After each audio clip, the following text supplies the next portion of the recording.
because the person who is conspicuous with his absence is Irvin Stutzman. And Irvin is ill and I guess a very, very bad cold. And when I talked to him on the phone, I understood why he said, I couldn't talk this morning. So we're fortunate that we have two other persons who are going to bring us the morning program, and I'm sure that you will be delighted that you're here. I'm not going to tell you much about the program because they are going to tell you what they're doing. But I do need to say, I want to announce a couple things. This is our last regular meeting of this season. We will be meeting again in September, but over the summer, there will be other persons and other things that you'll want to watch for, and we'll probably send out announcements.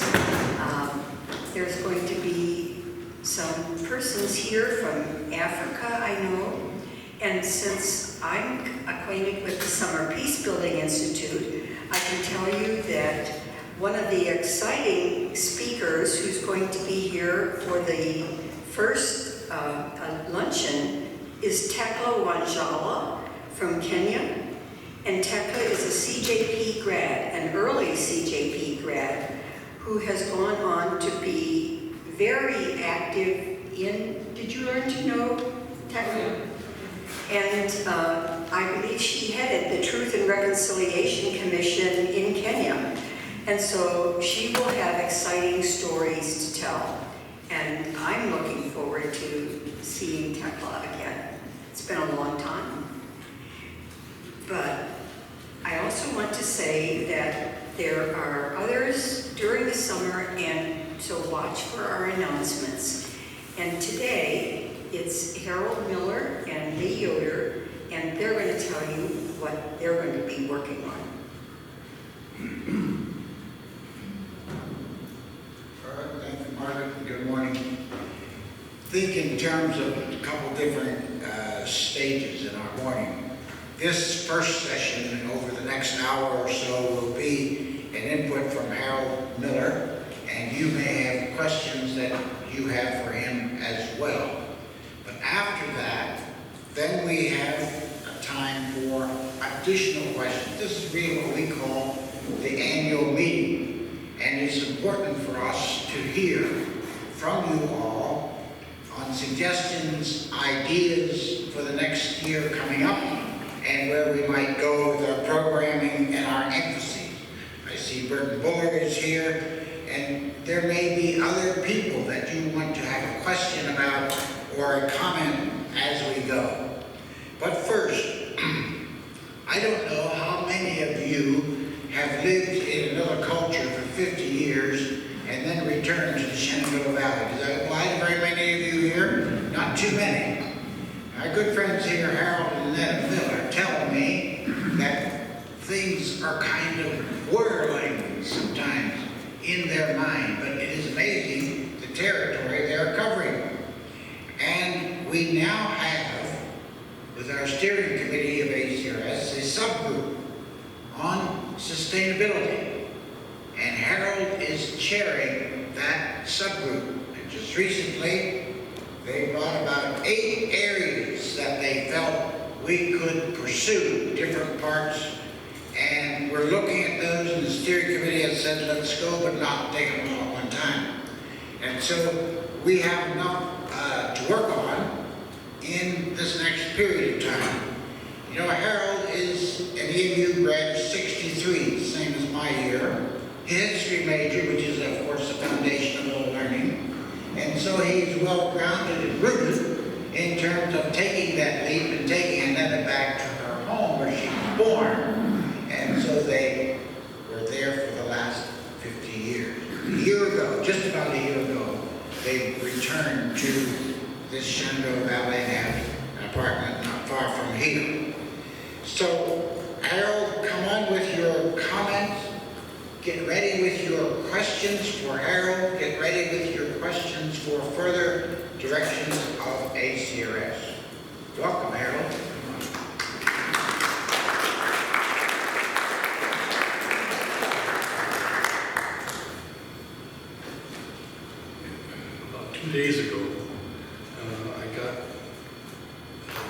pain in my knee for the first time ever. So I limped a little bit, dealing with that. As Lee said,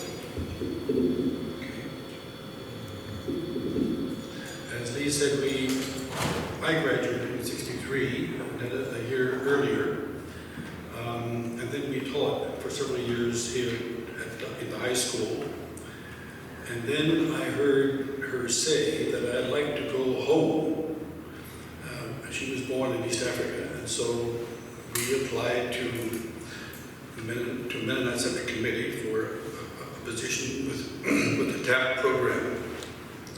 But somewhere along the way, the Mennonite Seminary Committee sold us to Eastern Board, a mission board. And I was then seconded to the Christian Council of Tanzania. And at that time, the Christian councils were the national Christian councils were just developing. They were successors to what had been called missionary fellowships. These fellowships had been organized by missionary organizations, Western missionary organizations, to facilitate Bible translation, education, and health services. And then when we landed in 1965,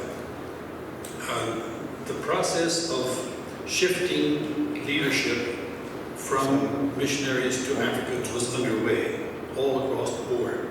And it was a very, very dramatic time because not only was this happening within the church, but similar things were happening in the political scene as well. So you had armed resistance in some places. Some countries were moving toward independence very quickly.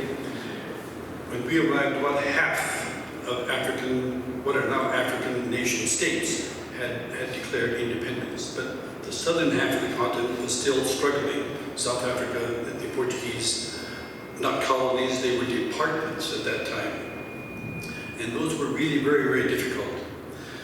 Later, I was seconded to the Christian Council of Sudan, and then after that, National Council of Churches in Kenya, and later to the All Africa Conference of Churches in Nairobi. Now that was a continental organization. These were all Protestant ecumenical organizations at a time when we in the Mennonite Mission Board were not using words like ecumenical, because that word was associated with the World Council of Churches, and that was not seen to be something one wanted to use as in normal language. So the several assignments that I had, well, by the way, I was loaned as a fraternal worker. I was not loaned as an expert of any kind. I was a neophyte in every assignment. And my learning curve was basically straight up all the time. Because my bosses were always Africans, and I was told what to do, and I was expected what to do. And I was often introduced saying, well, this guy is here, but he's doing what we're telling him to do, and he's leaving, so don't worry about him. He's not a threat to anybody. Whereas the missionaries were invited to leave, and so on. In that process, I was exposed to a variety of expectations as to what change meant. The primary change that was underway at that time was, of course, from the colonial story. And by the way, all of Africa was under European colonial rule, except for two countries, Liberia and Ethiopia. Everyone else, all the other countries, now 55 nation states, were under European domination. And something similar happened in the churches. When the process there took place, you had various dynamics underway. How do you make changes? Well, one of the forces that was at work in the churches at that time was what they called African instituted churches. These were churches organized by Africans in resistance against the missionary churches, missionary founded churches. So that was one kind of resistance in this change process. The other one was the East Africa revival, which began in the 1920s and eventually influenced missionaries all over East Africa, including Mennonite missionaries who were very deeply involved in that process. And that allowed for a careful shift of leadership from missionaries to Africans. Then the assignments I had were largely secular. I mean, I was involved in rural development. I was involved with the All Africa Conference of Churches, in the Foreign Affairs Department. So these were very practical, sometimes political engagement. And during that time, with the All Africa Conference of Churches, the Rwanda genocide took place, and we were directly involved in that whole process. And also during that whole time, we had Desmond Tutu as our chair of the All Africa Conference of Churches. So we were plugged in as well to the resistance movement in South Africa, to the anti-apartheid situation. So these were very dynamic bits. And as a result, or accompanying that process, were also theological undertakings. And I was hugely intrigued how African theologians worked at that. How do you do change, and where do you find inspiration for change? And I was constantly amazed that they usually started with their own African traditional experience and said, this is who we are. And sure enough, some of these experiences, some of these understandings of who we are found also in the Bible. And therefore we can say the Bible is true because we are true. And many things took off from there. In terms of, and I was involved very deeply in the development scene. Let me just point out that in 1948, the United Nations was founded, as we know, after the Second World War. Between 1972 and 1982, there were 18 global UN conferences discussing all kinds of issues like water, like food, like health, and many other issues. That was when the world was told what the acceptable standards are to aspire to. And in a sense, those standards declared much of the world poor at that point. Because we set these standards to say, well, if you're not there, that means you're somewhere in the poverty scale. I was always impressed that when we talked about development, we of course invoked Western standards. We very rarely began with the strengths of local societies.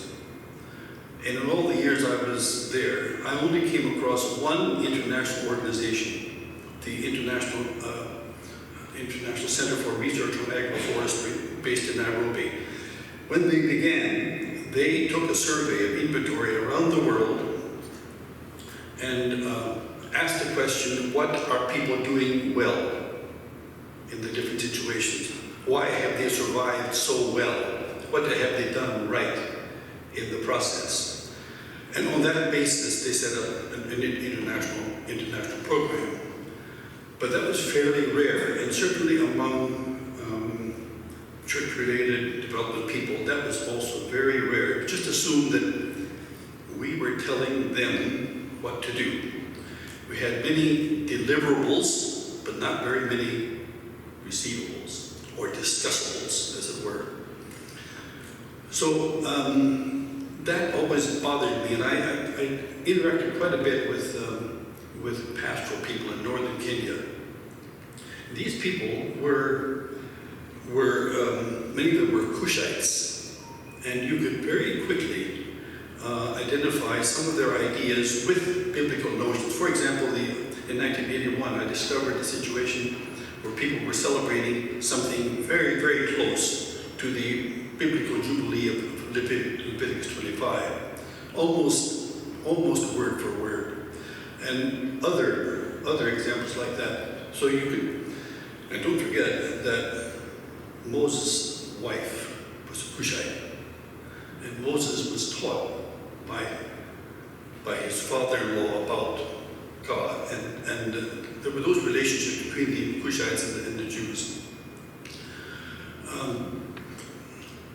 I was struck by that wisdom that was coming at me all the time.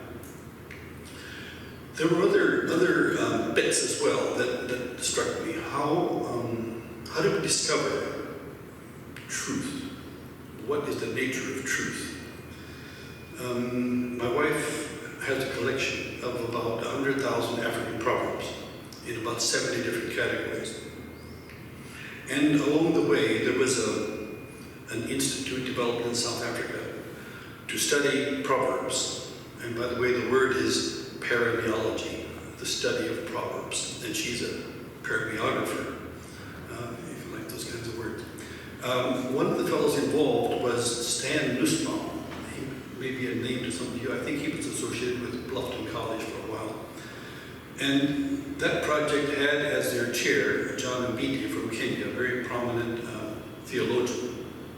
So they studied the phenomenon of African proverbs and came up with several interesting insights, one of which struck me profoundly. And I witnessed this again and again. Very often in a meeting, we would have vigorous discussions, and then some wise guy in the back would come up with a proverb and clinch the whole discussion. That's how it is. Bang. Got it right. That's what we said, that's what we agreed. And then another wise guy would come with a proverb and say the exact opposite. And that is where truth resides. That's where things move forward. And I just experienced that again and again, and began to understand that the way forward in any discussion is to stay within shouting distance of contradictions. Keep the contradictions alive. Don't get lost in a linear whatever. And in any case, the other thing I discovered was that whereas in the West we assume that knowledge is linear, moves in a line toward the future, toward some apocalypse, toward some conclusion, John Mbiti in Africa said time goes the other way. It goes from the present to the past and accumulates around wise people. And you can access that knowledge, wise people access that knowledge for whatever purposes we have now. It doesn't always say the same thing. It depends what your needs are here. So that wisdom is there, but it's malleable wisdom. And that was the nature of wisdom, the nature also of it. I saw it influence even biblical understandings. Let's see what this passage says, but let's also see what our need is at the moment, and then we'll decide what that means. And that happened just again and again.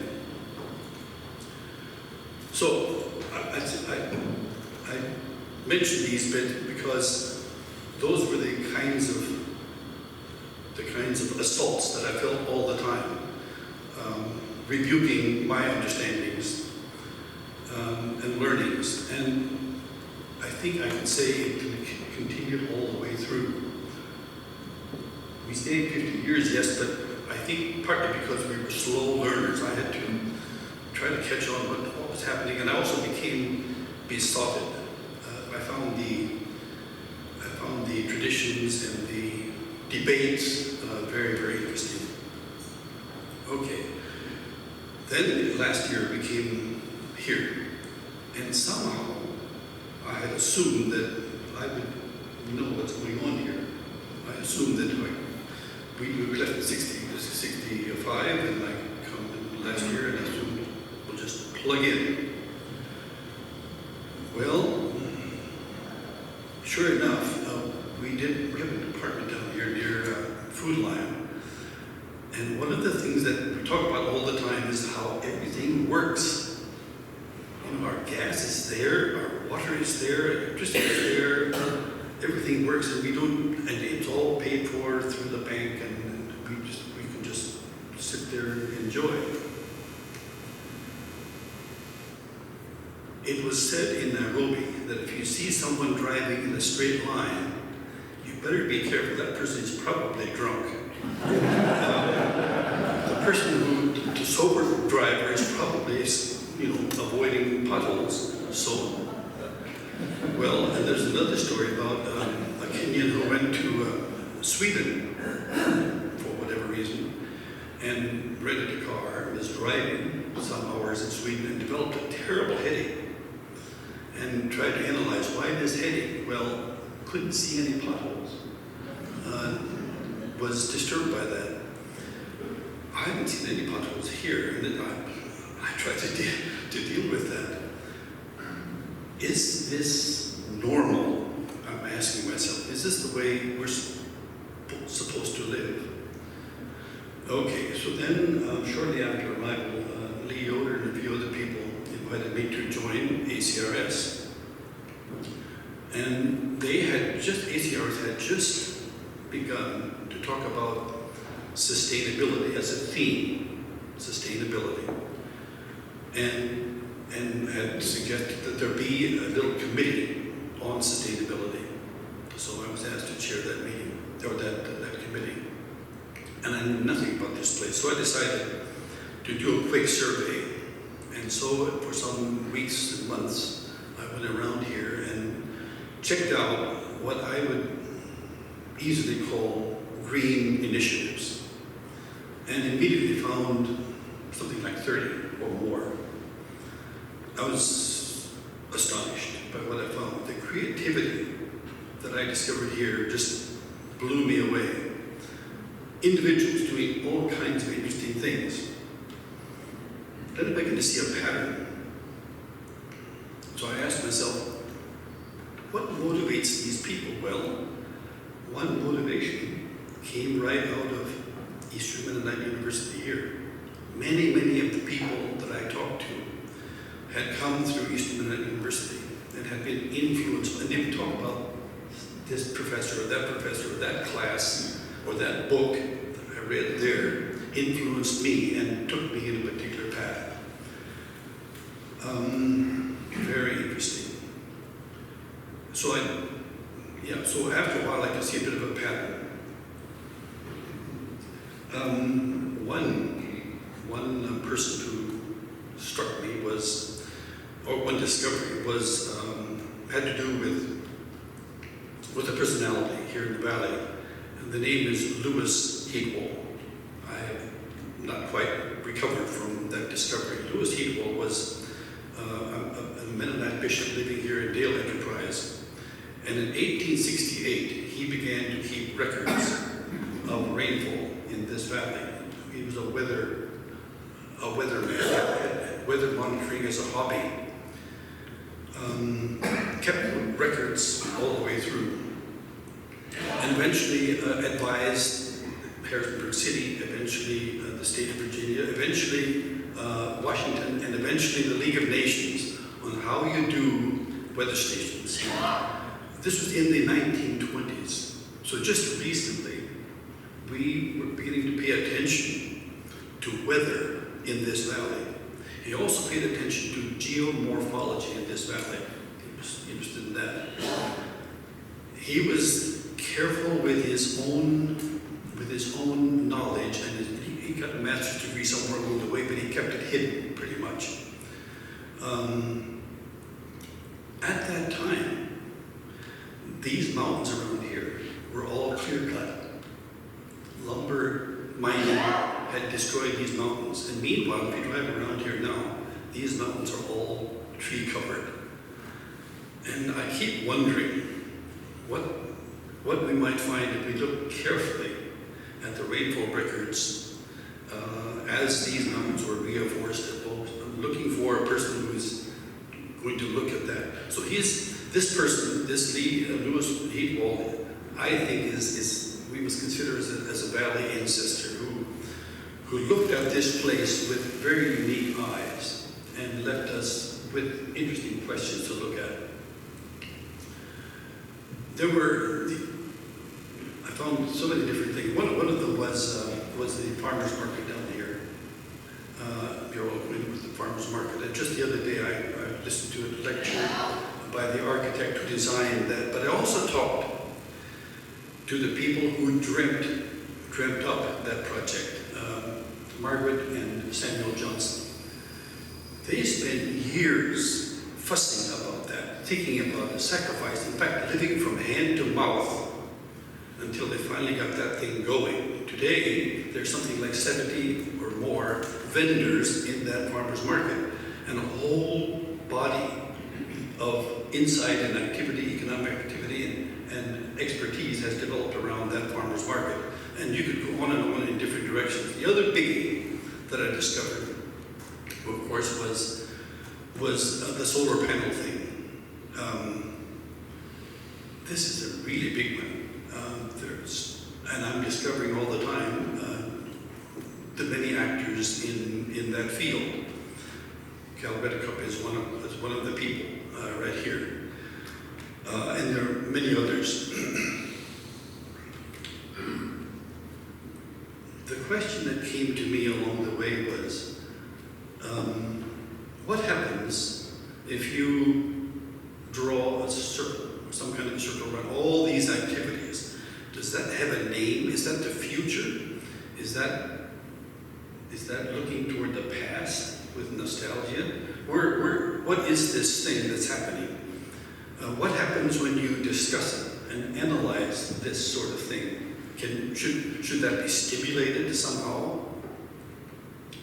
In the process, I also talked with our friend Lauren Sortatur, and he told me about the process that was underway here at EMU in around 2010, as they were seeking reaccreditation in the Association of Colleges and Universities in this region. A very intense process that produced a little booklet that brought together all the findings and the understandings. That booklet, in my opinion, is something of a classic. It should be very public, I think, because it pursues arguments looking for values, looking for implementation, and influencing a large audience. And at the time, I was told by Lauren that there were hardly any other colleges in Virginia that were asking those kinds of questions at that time, and only 2 or 3 in the whole association that were concerned about sustainability and green initiatives.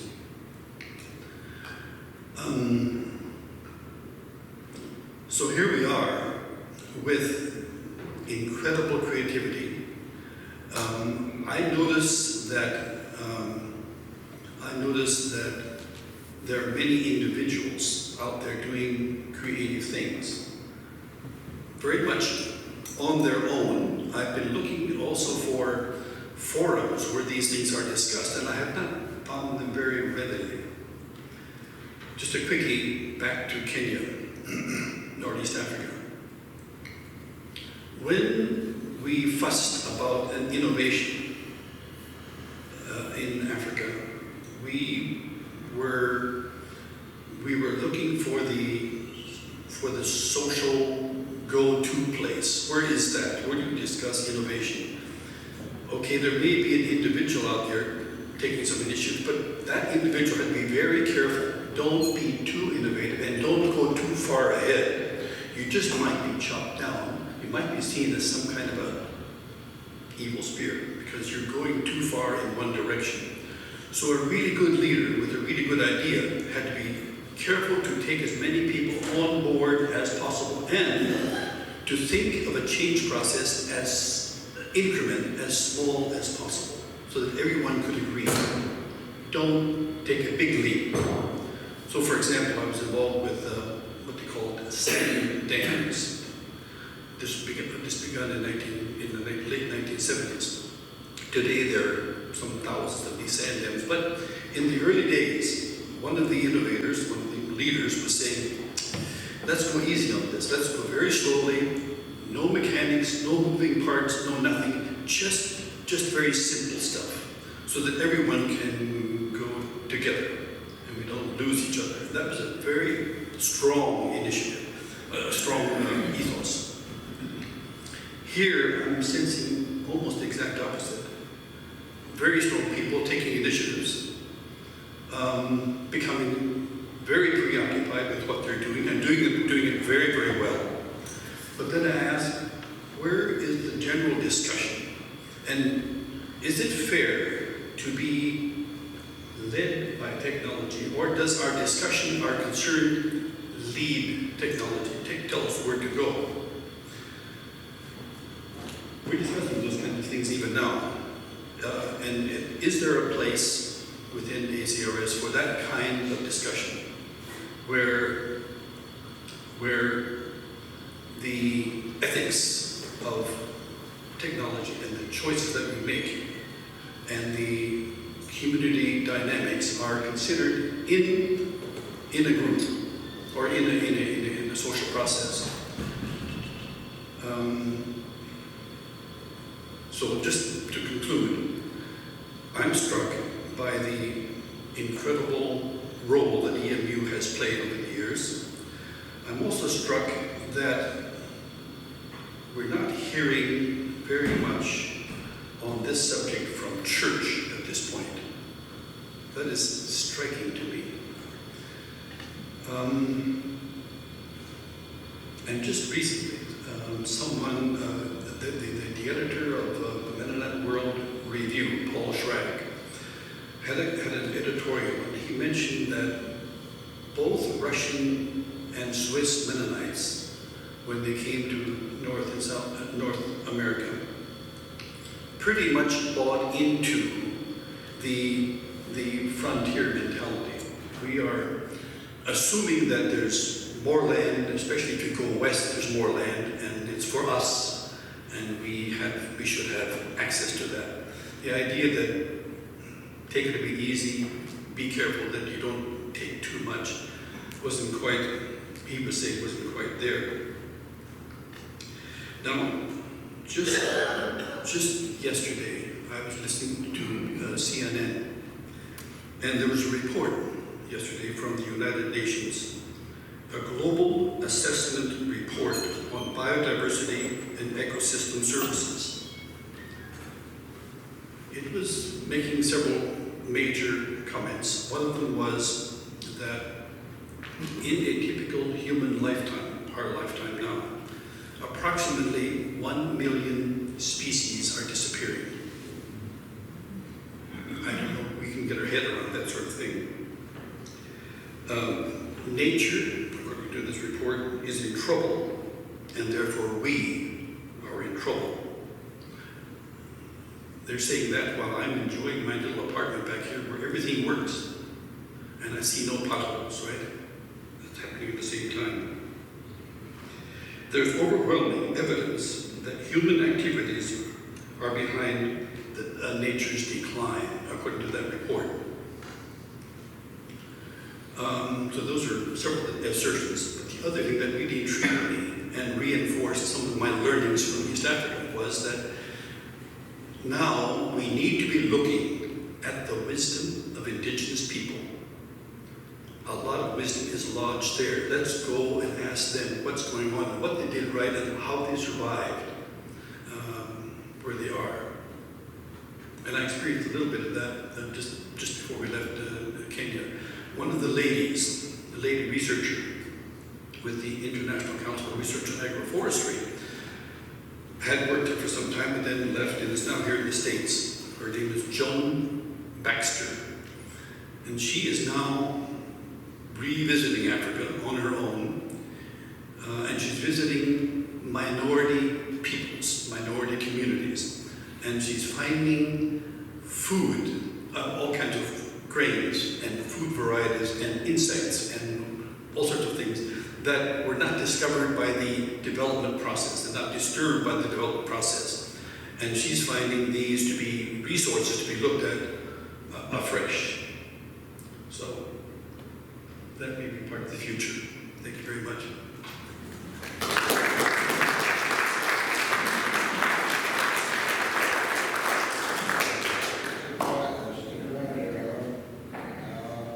let's have what your questions might be here for Harold.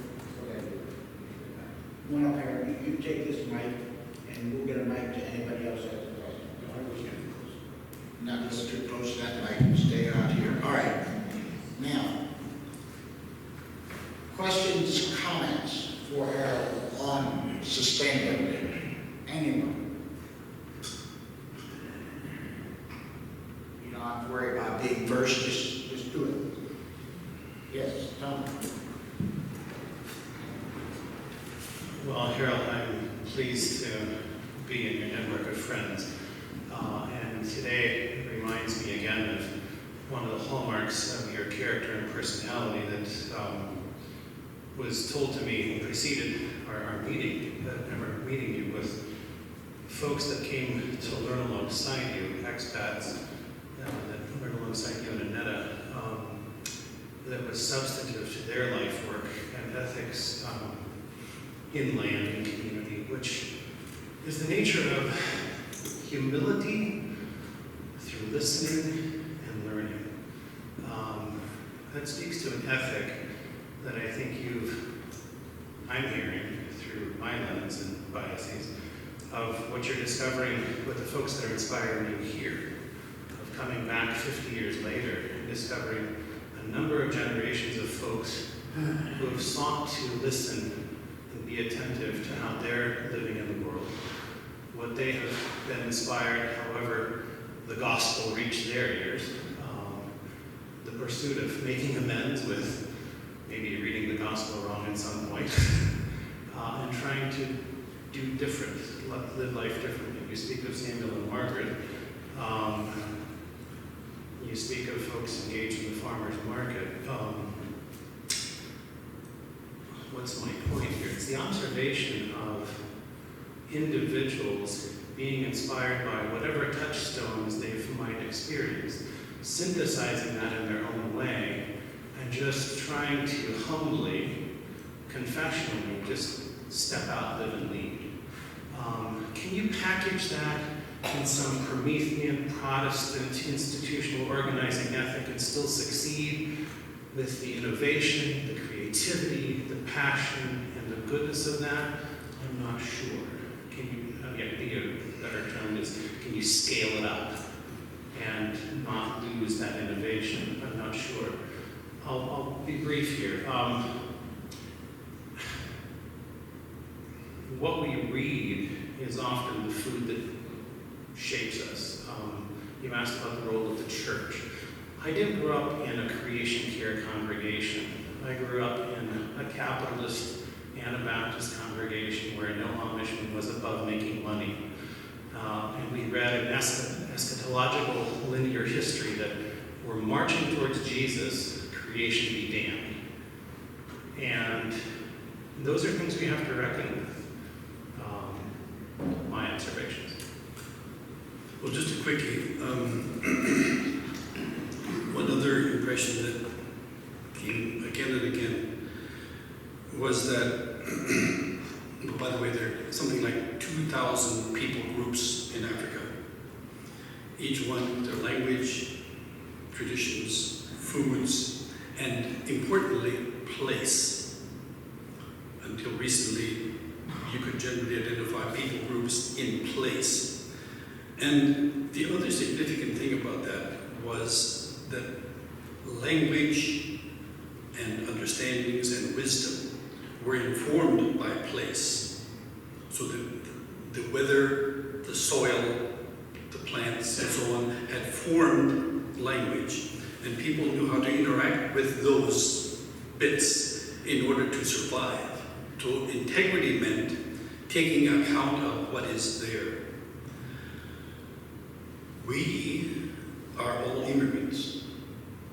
And when we came here, we brought from Europe our farming systems. Our farming systems are not based on that. We brought the crops even from Europe. We didn't start from here. So we have some disadvantages in our beginnings in how we shape our loyalties and our awarenesses. And that's a problem. And we need to somehow take that into account.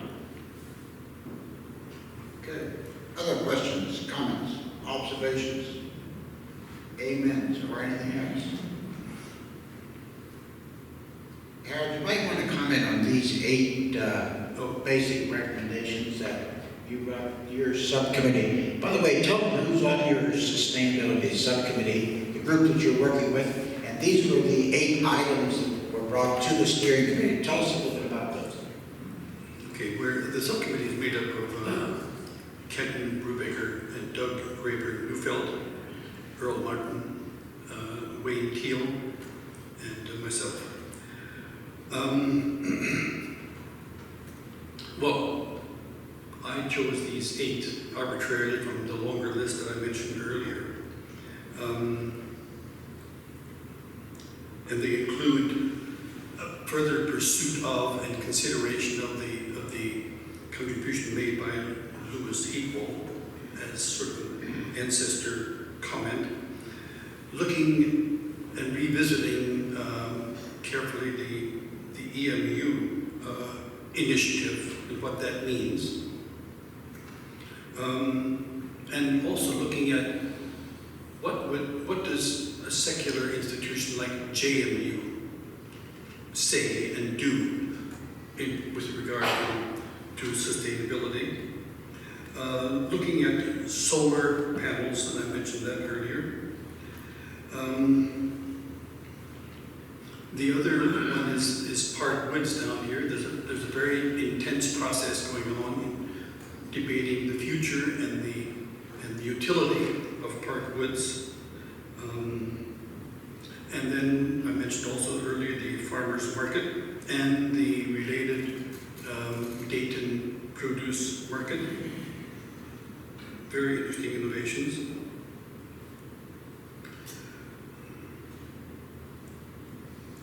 The whole idea of working toward green policy, what does that look like? And then looking at the prevailing academic, scientific, theological, and societal understandings of ideas like sustainability. And I just should mention here, I did mention the Cal Redicup's book of the year 2000. And Kenton Brubaker wrote an article for some encyclopedia way back on the environment. So we have bits and pieces. When you read the compendium that Cal put together, the discussion was scattered. There was not quite uniformity in terms of where we come from when we debate this sort of thing. So we have that. We have what I mentioned earlier, Schreig's comment in the middle with your review. Way out somewhere to the left, we also have Pope Francis' encyclical called Laudato Si. I wish that someone tonight would have written that rather than the Pope. It's very good, but it's also quite radical. He makes the case that we don't have the option of deciding that we will take care of creation. We taking care of creation. We are molecules in creation. Our decision making, our choices, our behavior, whatever, is already a choice and already a comment. We are a part of that whole thing. And we need to be self-aware as we go. Now, the Pope's encyclical has just gone all over the place. Governments, UN, everywhere.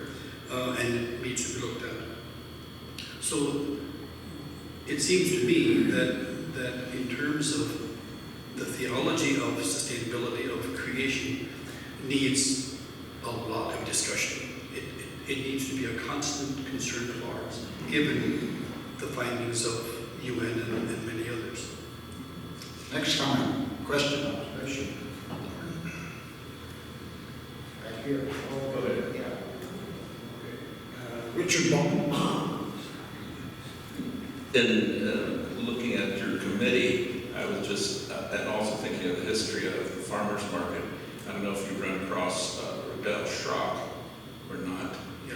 but at least I was just thinking of him because he would be a practitioner, so we say. He would be a farmer,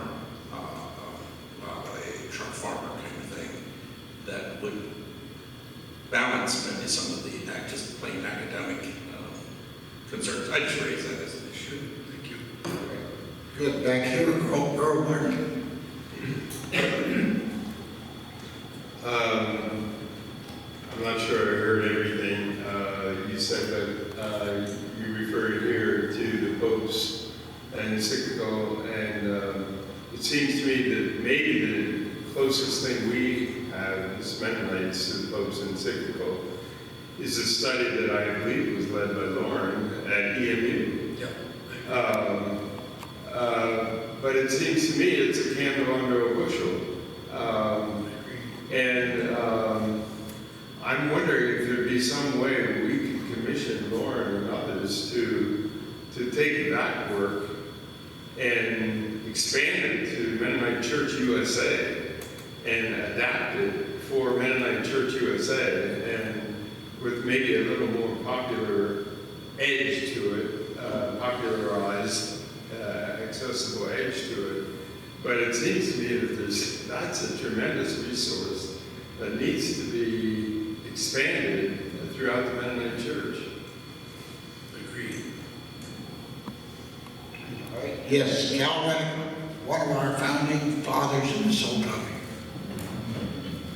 Thanks for that unexpected compliment.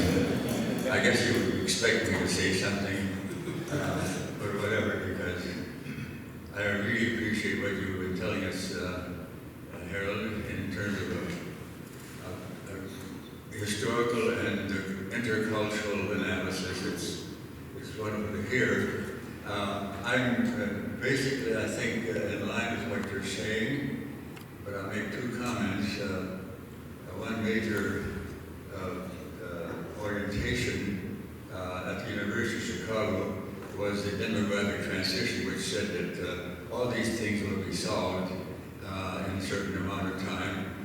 The issue is population, and I'll stop with that because that's one of the concerns that is hardly ever mentioned. And when we talk about human activity and human intervention in nature, we're talking about population. We're talking about people. And so the Mennonite Church and the Church at large simply ignores the issue of overpopulation. Now, I have a second comment, and that is that I appreciate your support or your promotion that it is the gradualism that works for cultural and social change. And in a sense, that's exactly right. You get your head chopped off if you're too aggressive and so forth. On the other hand, you have to look at the context. And the context for gradualism means there's an unlimited amount of time left. Scientists are now telling us that it may be only 10 or a dozen years before we have reached the point of no return, where nature will never recover what it has been. And so we'll have to adjust to a new concept of creation. So how does that issue of the urgency of the present situation deal with this wonderful concept of the community where everybody has to go along with it at a certain pace or it won't work? And in a sense, the contradictory to your proposal or your description is L.J. Heathwood himself. He was an individual, a very interesting and creative one. And another comment from the back of the University of Chicago, a major research was done, where does innovation and change come from? And almost invariably when these researchers would go from here to there, they discovered finally that they could trace any specific change to an individual somewhere. Now, that's an interesting concept. And I'm just saying that this is a very complicated issue, and I'm ready to throw the discussion here, but this is just the beginning, and more could be said. Amen. Now there's some other hands over here, Ruth.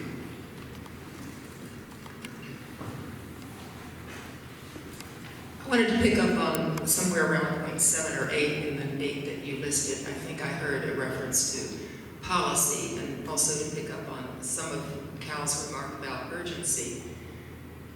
I have the experience of feeling that I'm in a situation where a tsunami is coming and we're doing a lot of thinking, theological and historical and personal and so on about it, when in fact, filling up sandbags isn't actually the only option, or something like that in some situations. Maybe not for a tsunami, so I'm mixing up my example here, but you know what I mean.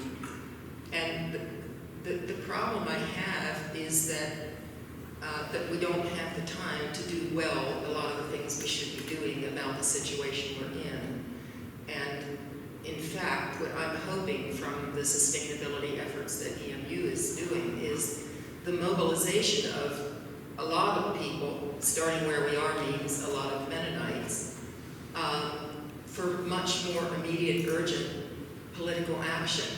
It shouldn't be that Mark Obenchain can be the state senator in our area and be considered a respectable, laudable Christian person.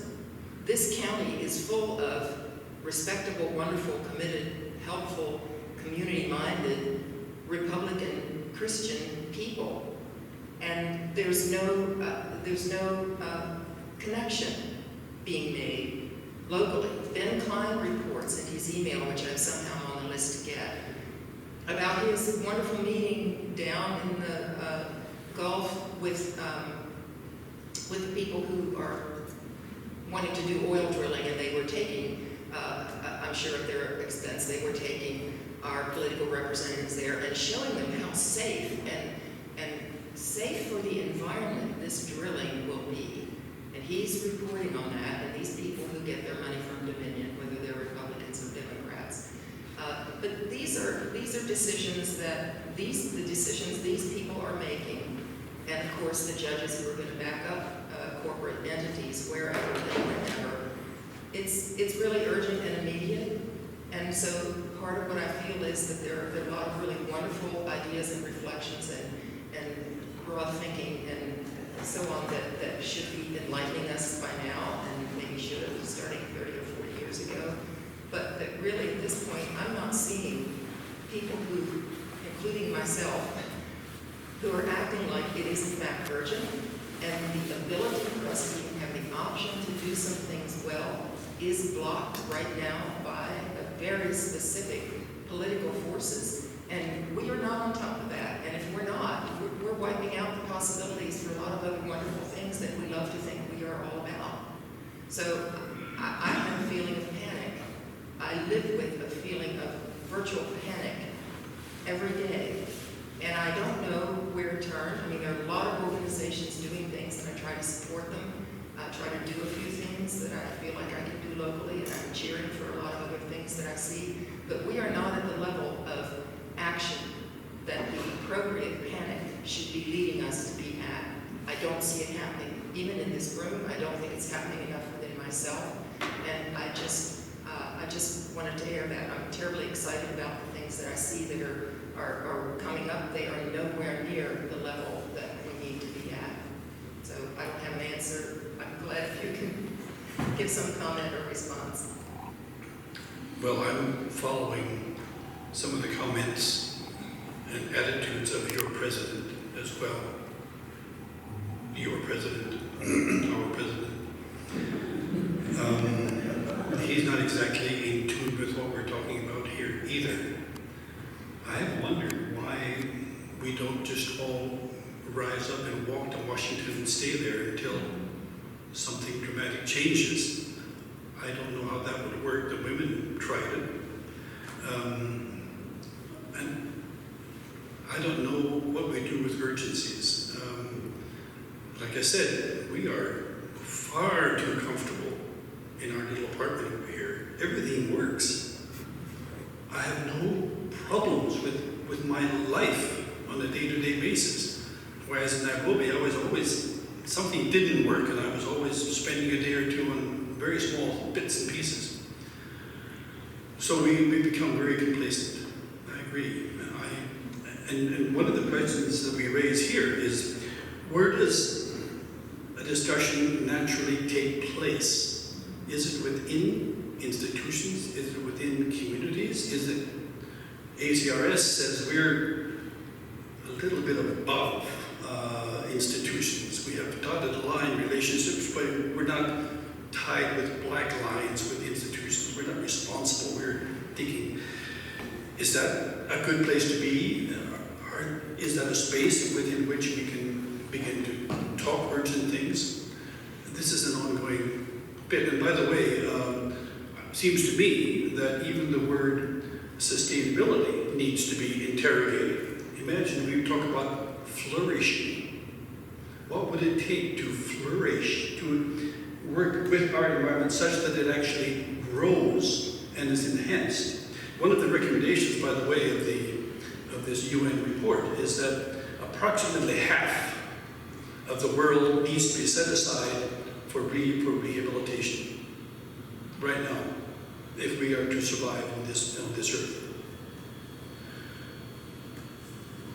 Okay, other questions? One word I heard out of Washington not long ago was the fact that since it's getting so much warmer and the snow and ice is melting over the North Pole area of the Arctic, that this might be opening some new trade routes. Exactly. All the oil up there as well. It's always fun to hear you, Harold. Carol and I had the great honor of being in Kenya 3 of their 50-plus years, and they were a source of rootedness and groundedness, and and I've never forgotten that. They made my work a lot easier because of their connections. They called me, oh, a man of peace. Well, where does that come from? Well, that's from all people knowing Carol and Annetta. Second thing is, if you're intrigued by the first part of Harold's comments about the sort of the Mennonite involvement and mission era in East Africa, Harold has a couple of books you can find on Amazon. One sort of personal stories, which is very interesting. Another is reflections on, well, it's called Reflections on Africa. In Africa. There's a difference, isn't there, Annetta? Yeah, I thought about that when I was looking at the title. But that's really fascinating too. It's a history that we can learn a lot from, basically.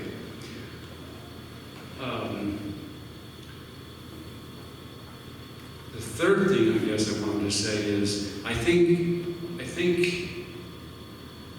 in picking up on some other comments, I think you capture well the Mennonite aura of thinking small. That's not what I want to say. My critique of Mennonites is that we think too small. And I think the issue of sustainability reflects that really well. It's nice that individuals do this. It's nice that we all put solar panels on our house, which many of us do here. But as Bill McKibben says, that's not going to cut the mustard. There's not time to do that. So we need to be at the table of global agreements, not just have our little projects here and there. Again, which are important, but there is not time to do that. We need global climate agreements.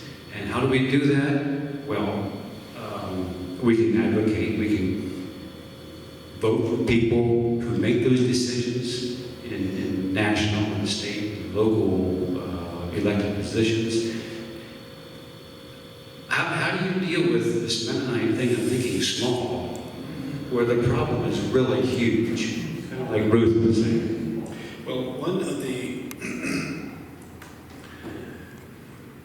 if you think about our present, this thing, one of the things you think about in our circles is about the Mennonite World Conference. And recently someone did an articulation of Mennonite, of Anabaptist global theology, how we think as Anabaptists globally. That is one way to go. But I find myself somewhat critical of that. And the reason being that different situations require different theologies. And what we're really talking about are faithfulnesses in different situations. If you're living in Greenland, your ethics by which you live are not exactly the same as they are in the Amazon forest, right? There are different things at work, different kinds of awarenesses and faithfulnesses. So that's one bit, and then the accompanying need to call each other to faithfulness in our distinctive, respective situations. Are you being faithful where you are? You're living on a mountain somewhere. What are you doing with that mountain? You know, that kind of thing. So that's sort of the other side of this global thing. And I don't quite know how to jump from there to the global bit. Who are the actors? Who's going to do that? Are we ready to do that? Are we preparing for that? I don't know. I must say, the impact of the small group of Mennos, CJP, EMU, and so on, has been absolutely remarkable. I mean, we just run into it all the time, all over the place. But we have not yet conquered for sure. I don't know the answer. You're supposed to know the answer.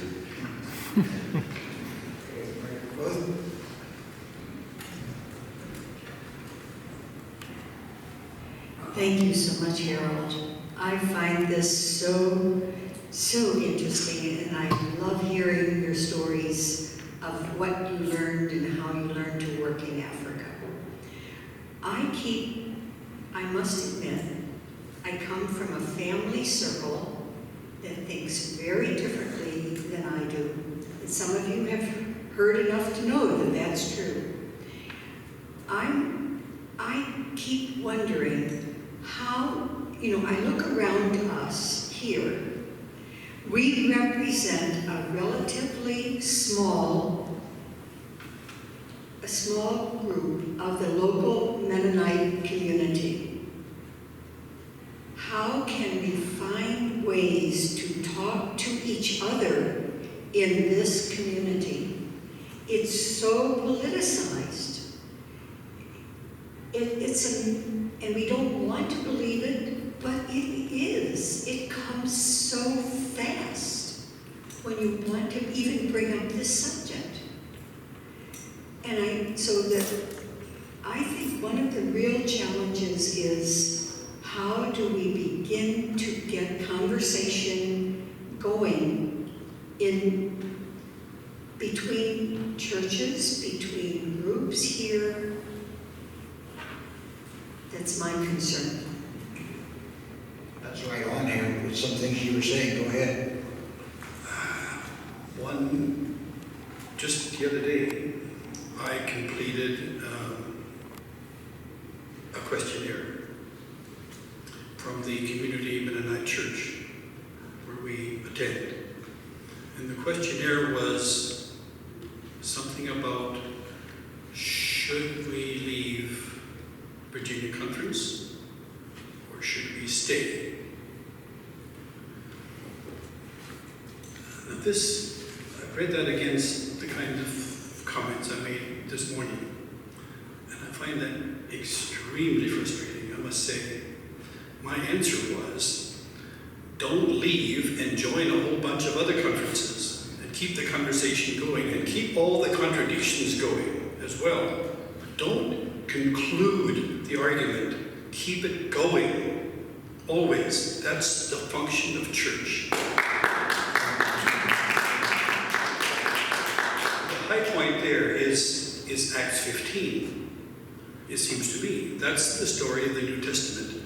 When different groups got together, different cultures, different cosmologies got together, and they agreed on some things and agreed to disagree on others. That is the function of our faith community. And we should keep it alive. Keep all the disagreements alive and all the discussions alive.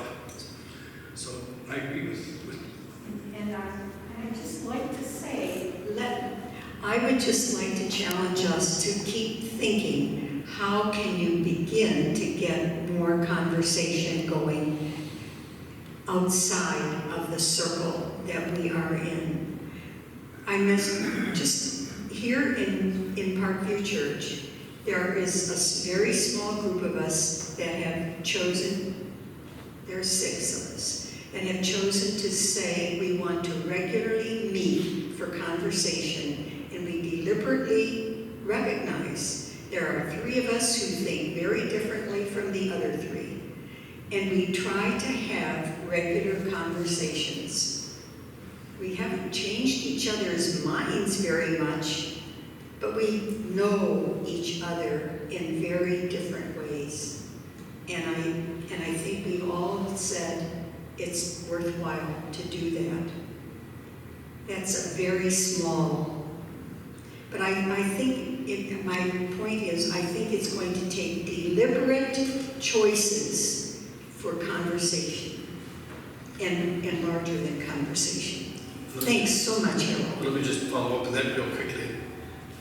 In Nairobi, we were there in retirement for more than 10 years, 15 years. And during those years, we had a little coffee group. We met every Saturday morning in a coffee shop. There were about 3 of us, 4 of us, 4 of us. And we would invite guest speakers to our coffee. And we would take on projects in our coffee. And we even staged a public seminar on a new book that came out by a church leader. But the other thing that, just to make your point, the other thing we discovered was that after 10 years even of discussion, we were constantly finding out new things about each other that were manifest in discussion. By talking, you find these things out. That even your own ideas become clear as you interact. So keep talking. Yeah, absolutely. Yeah.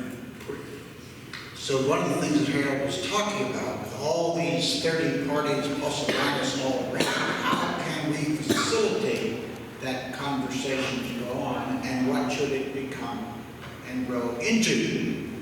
That's what we're working at. One of the words that's in our mission statement at ACRS, put there specifically, a strong encouragement of the late Ray Gingrich, is the word catalyst.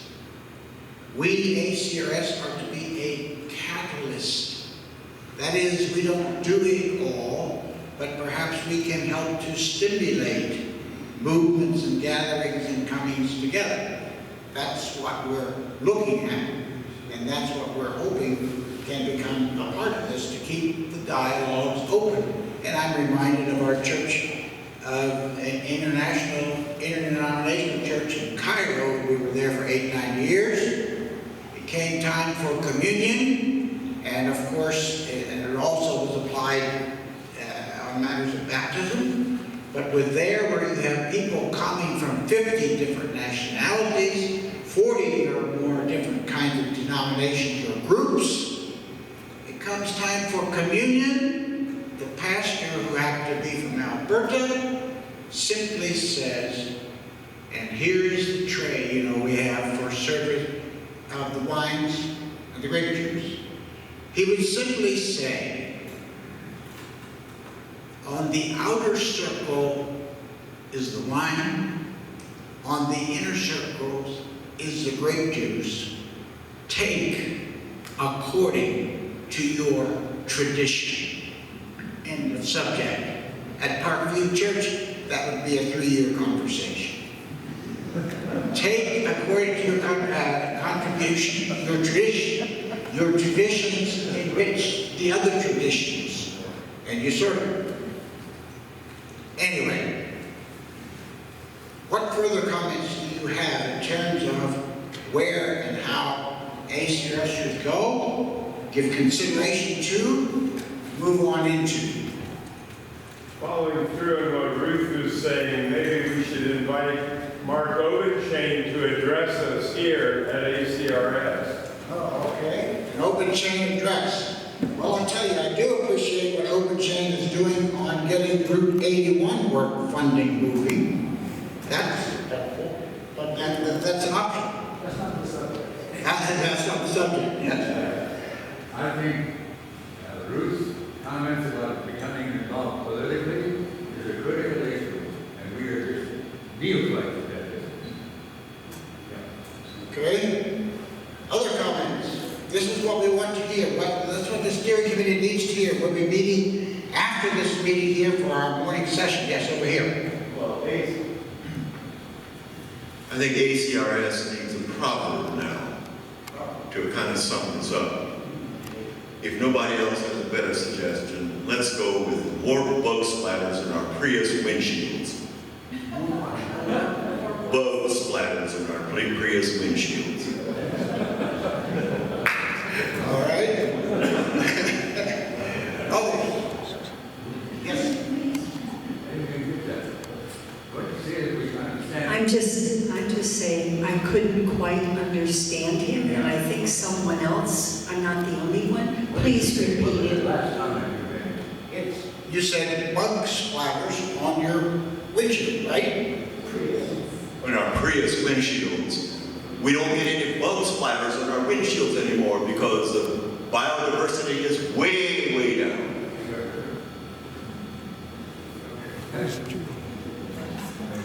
Further comments, suggestions for ACRS, whatever. Take it anywhere you want to go.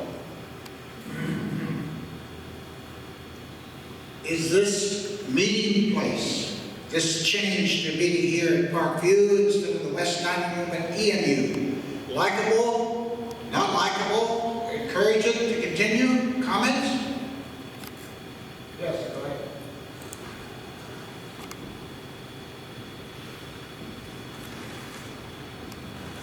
I haven't felt a lot of experience in a congregation that wouldn't feel comfortable here. Okay. And that until we can engage with persons like that, we're just a bunch of people talking to each other. And I'm wondering how we could be missionaries within our own city churches. Or are we too afraid to enter into conversation with them or even meet on their turf? Rotating to other locations. Yeah. Okay. Next comment. On anything. Yes. I really like the idea, whoever said it, of doing something like inviting Mark Hovenshane here.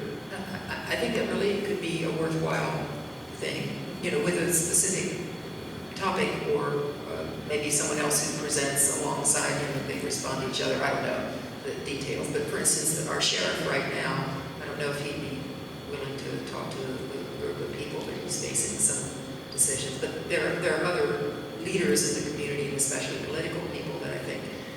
And I wonder, when you look at the Daily News Record, you look at reports of what the Rotary clubs are doing and who they're hearing and who the speakers are.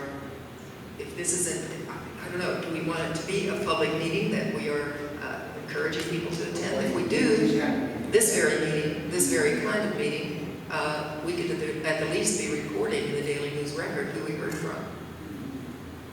Okay. Other comments? Yes, over here, Cal. This is my, forgive me, this is just an issue, an item of information. The news has just come out, and Connor, we will review that the MCC is, the constituency is planning the 100-year anniversary of MCC, October 2020, and it will be held in Winnipeg, Manitoba. And their call for papers is for papers on Christians and service. I given that some thought, and I'm just wondering whether the concept of service is already out of date, and we have to think of other things that might be more relevant by now, because in terms of the urgency of this situation, I'm uneasy about NCC and NIDA's orientation. That's a big story, and I'll be glad to talk to you personally about this. Okay, any further comments?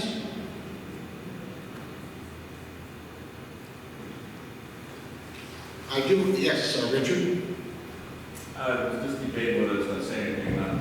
All right. The bugs on your Prius, I would say bugs on any of the modern cars, are probably less from lack of biodiversity than increase in aerodynamics so that the mileage goes up. So, but I throw that out as a caution that anything we hold our data, let's hold it humbly, because to get at any of this stuff, we have to extrapolate into the future.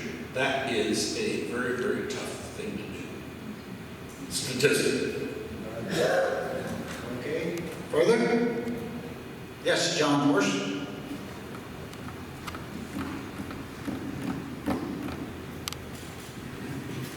I just have two things. I did bring along, if anybody is interested, the little, in 2017, the EMU Centennial, and music from the past. And just 10, I brought along a couple of copies. If you don't have one, it's just for $10 to cover costs and so forth. You can stop by afterwards. The other thing is, being a musician, it's nice to have at the end of your meeting, walk out with singing a hymn of the day. All right, Heather? Warren?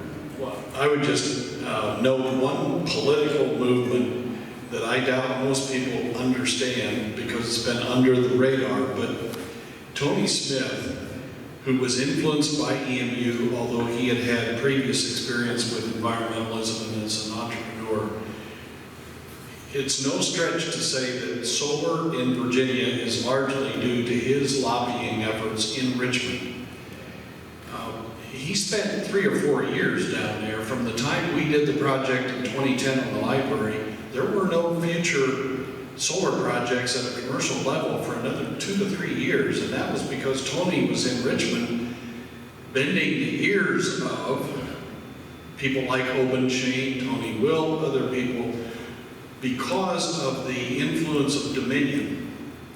And I would add APCO, the 2 largest utilities in the Commonwealth, who have a stranglehold on the ability to do solar, particularly at the commercial level, but also some influence on the residential. The recent survey that was done in Harrisonburg, I think, will underscore Harrisonburg has more solar per capita than any other city in Virginia. And I would say that's largely a Mennonite thing, driven, in other words, encouraged by people who had influence beyond, which is a good thing, but we have a long way to go. I'm working with the Diocese of Arlington right now to try to get the Catholic schools, and we're working also with the Diocese of Richmond. If we could get the Catholic schools in the Commonwealth to go solar, that would have an influence on the public institutions. And last thing I'll just say is we're right in the middle of trying to do a contract with Harrisonburg City Public Schools. And that is a political nightmare. When you get HEC, Dominion, City Council, School Board trying to do something, I mean, I never saw politics like this at EMU, ever, even close. But it takes a lot of effort to get get those people together in a room and try to actually do something. We're about that close. But whatever influence you might have with city council members in particular, or if you know people at HEC that you think you can have influence on, they are the ones that hold the power right now on the matter of solar in particular. Does that mean the new high school be affected? Well, yeah. There's a commitment. The school board's on board. It's not the school board that's having they want to go solar. And we've got a plan for about 2.7 megawatts and a 4 megawatt system. That 4 megawatts would be the largest commercial system in Virginia if we got there. So that it's not the school board, it's the powers that be relative to Dominion and HEC. They're coming on board because of pressure from citizens. The more you all demand green power, the more the Dominions will have to, and you've seen the full page ads, right? These solar farms, they're listening. There's a long way to go, but they are listening because they realize the pressure is on. That's also hypocrisy of that. Well, yeah, no, Cal says it's also hypocritical. I grant that's true. There's a lot of truth to that. All right, Roman Miller.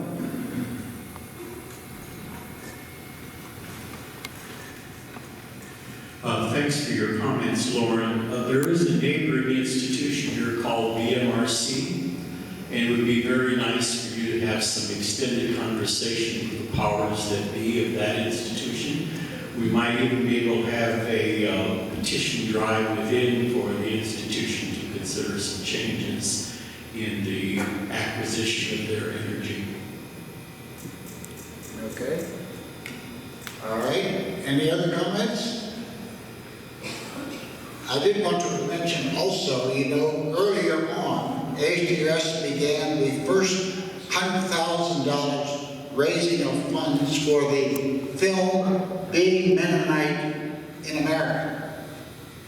That $100,000 goal, which was initiated here via ACRS in conjunction with Burton Bullard, has been exceeded in terms of that goal.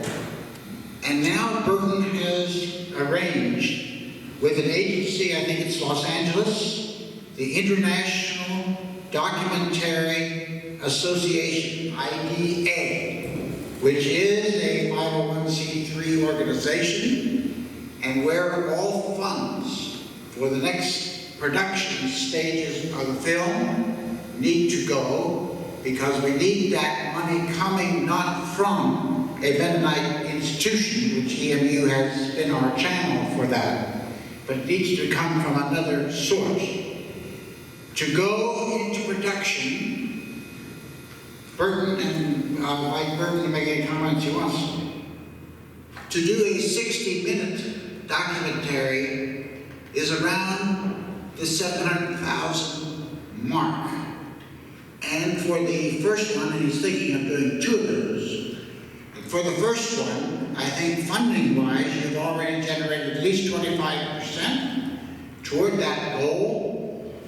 It is, this project of Being Mennonite in America is now in production stage, and Burton and Mary Buller have been instrumental in carrying that forward. Burton? Well, thank you. It's gratifying to get to that point after several years of research and reading an awful lot of Mennonite history and kind of prognosticating as to where we're headed to actually be into production thanks to a couple of wonderful endowment gifts.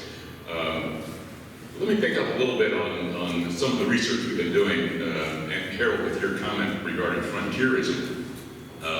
Prior to the CNN program, there was a public radio program interviewing Greg Grandin, who is the author of The End of the Myth, in which he talks about frontierism as always being the relief valve. There was always you never had to deal with the social implications and the political implications and the economic implications of unbridled capitalism. If you didn't like what you had, go west, man, there's always a place to go. And when that ran out, then it was go overseas, go fight the war with the Spanish. It's always another place to go. Since that has now run out, we're at the end of that. So his analysis is we have a Trump organization precisely because of that. There's that pushback now of there's no place to go. Now we have to begin to really deal with our economic, social, other implications of our existence. And what struck me was how Mennonites so easily fell right into that mold. When they come from Russia particularly, you drop into the Midwest, and the first Mennonites left Russia of losing their non-resistance status. They left because of social pressures. They were disenfranchised. So go west, go someplace. You know, the Mennonites have had that same history. So we really fit that frontierism mold. And of course, the Swiss did the same thing earlier. So that's been to put that whole thing in context. That we've run out of relief valves. You know, we're a pressure cooker now with a stuck relief valve. There's no place to go, and this is what we get. So how do you deal with? You know, the discussion here was interesting this morning. I was also interested in you know, we just returned from about a 10,000-mile trip, interviewing people from all the way from San Diego, California, up to British Columbia and back. The number of in the West, the amount of wind and solar is just striking. You know, it's just striking how many of those exist in the desert, and how much is in underdevelopment there. And of course, rain, water everywhere. We just were in Kansas again, and the amount of rain there is, you know, the crops aren't going in because of the amount of rain now. We've interviewed a couple of very interesting people, but some of you would really enjoy a fellow by the name of Tom France in Shafter, California, that has done three different terms of MCC service. Not a Mennonite anymore. He says he wouldn't darken the door of the Mennonite church, but everything he does, he says, because of my Mennonite, you know, early upbringing and my experience with MCC, he's become a kind of self-appointed monitor of air and water quality in the Shafter, California area, where he said a few years ago, Shafter had the worst air quality in America. Statistically, this is the worst place there is.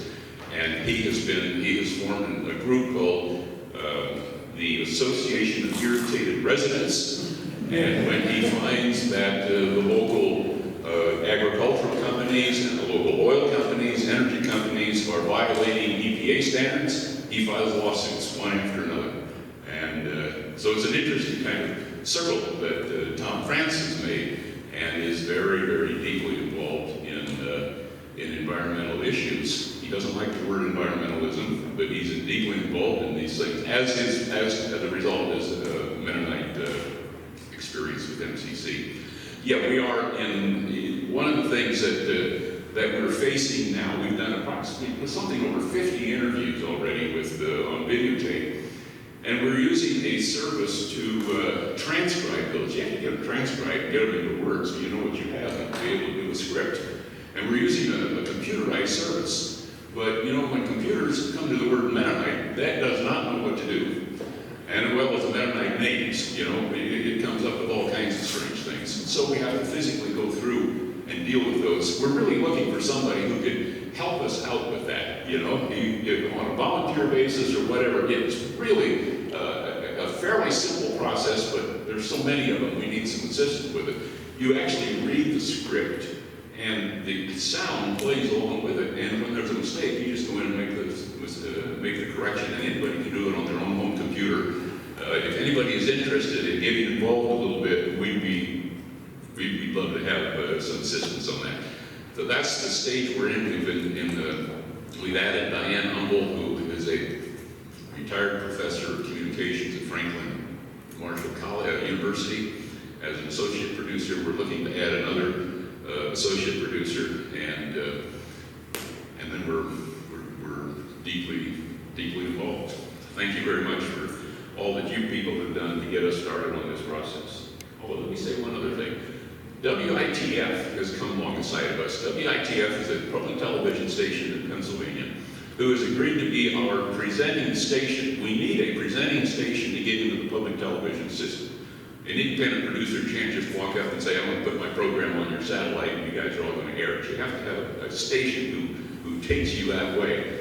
And they have agreed for the first time in many years to do that for 3 independent producers. And we're one of those producers that WITF is working with to, when the program is done, to be the presenting station. In the meantime, we depend on them to make sure that we're producing it according to the production standards and practices of public television, so that when it's done, it actually meets their standards and we can go with it. So that's been a new development that has been very helpful, and we've worked at that station to do that. And so they're on